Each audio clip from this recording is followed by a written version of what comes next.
Magandang hapon po sa inyong lahat mga kasikap. Nandito tayo ngayon sa may Mindanao Avenue.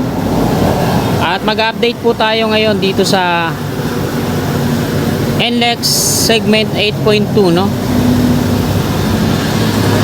Ayan, Mindanao Avenue po ito. Patungo dun sa yung putol na kalsada. So, ayan mga kasikap. Silipin natin dito. Una sa subway. Ito. Sinimulan ko to, walang naniniwala sa paligid ko. Ano?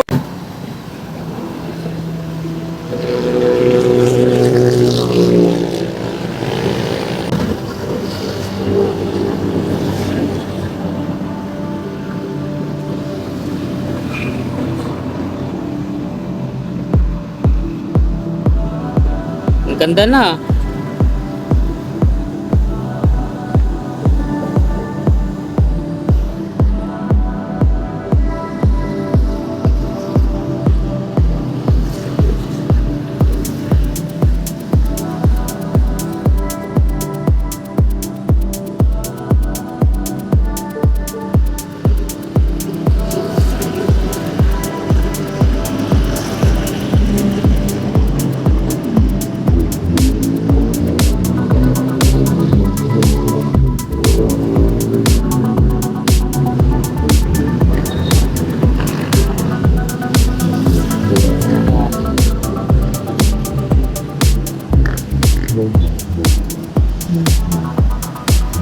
Yan, ito po yung East Valenzuela Depot. Yan, yung una nating nakipapakita sa inyo.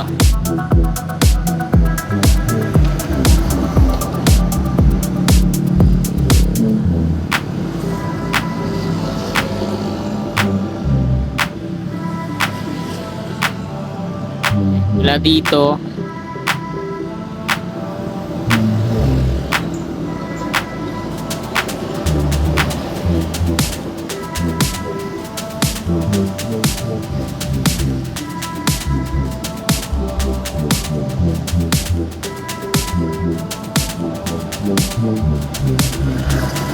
ayan po yung progreso dito sa dinidemolish na rin pala dyan.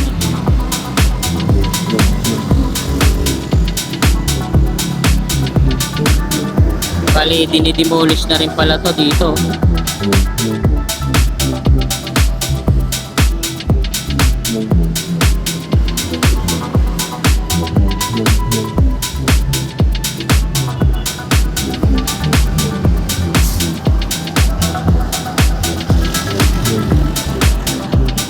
Doon naman sa unahan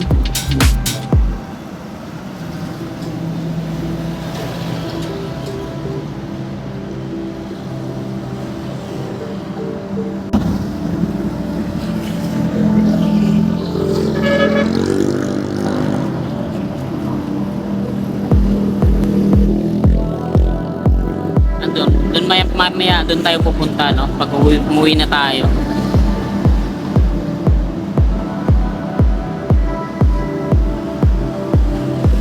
East Valenzuela Depot.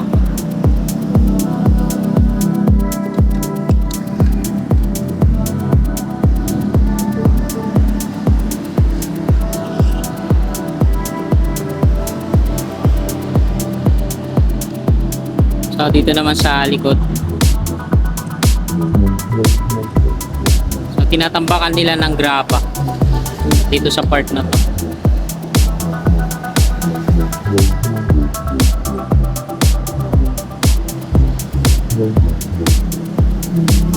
So ito na yung i-update natin. NLEX segment 8.2.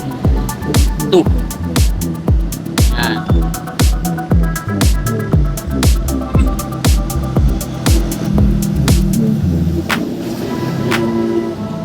So dito ko muna ipakita sa inyo sa may Tulian River. Ayan o, yung tawid.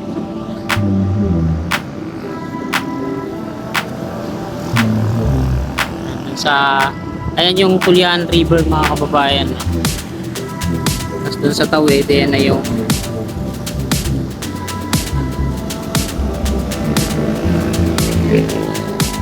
so may mga dumadaan pa dun, no?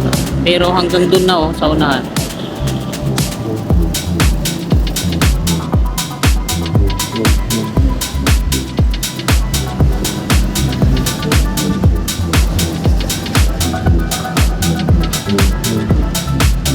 So ito yung Tulyan River.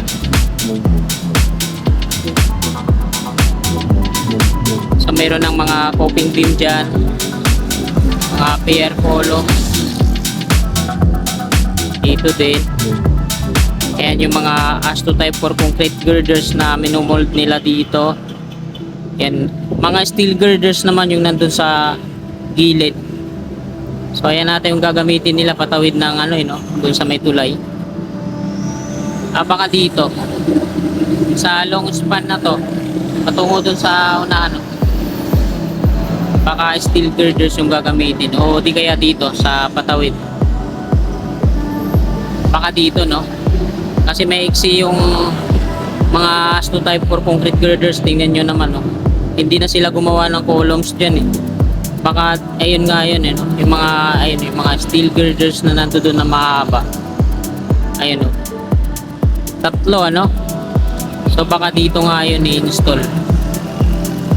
Ang dami pa eh no, yung mga nandiyan dyan, putol-putol pa. So baka dito nga yun i-install sa part na to no. So meron na siyang ano dito, viaduct mismo. Ayan, konkreto na yung slab. Ayan o, konkreto na yung deck slab niya. Meron na ring binubuong median barrier. Ayan o, sa gitna. Ayan, magdi-divide into two-way.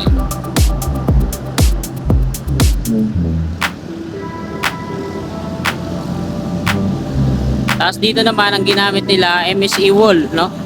Ayan o, hindi mga sheet pile.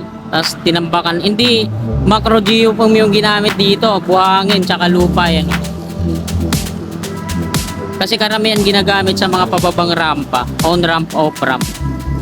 Karamihan ng ay ano pala to no, NLEX pala to, hindi pala to Skyway. So magkabilaan, nagtira naman sila ng dalawang lane papasok ng NLEX at yung mga palabas naman ng NLEX ayun sa di nakita no. Dalawang lane yung tinira nila. Hindi sa gitna kasi two-way yan. Napakalawak.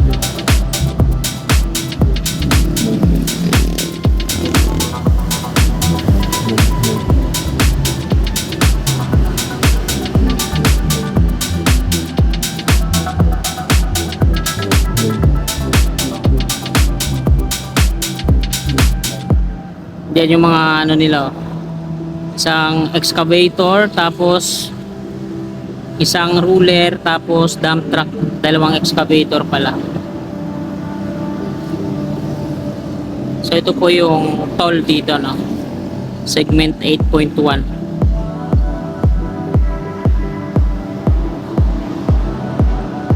Patungo na yan dun sa dulo.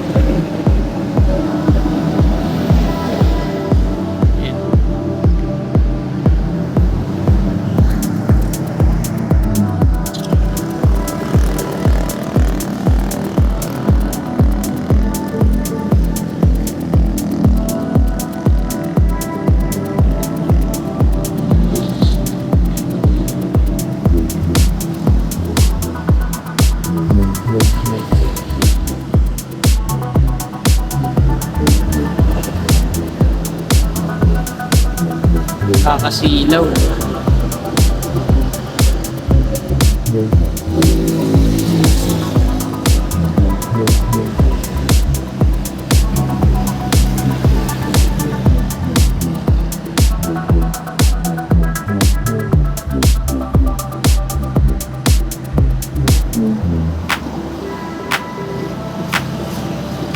Ito yung magiging interchange dito no.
So ikot muna ulit tayo.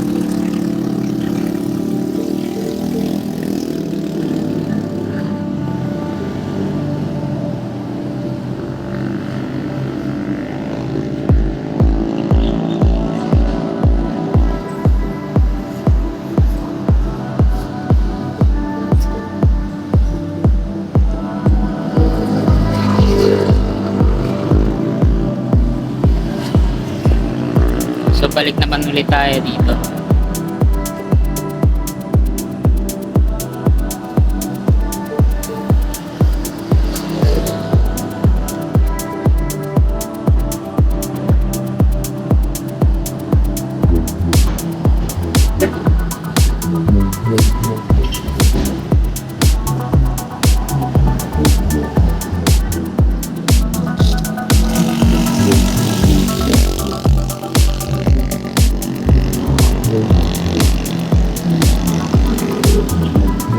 At ayan mga kasikap, hanggang dito na lang tong video na to. Marami pong salamat sa inyong walang sawa tong suporta. Magandang hapon po. Happy Sunday. God bless. Ulatan ko lahat ng mga blanco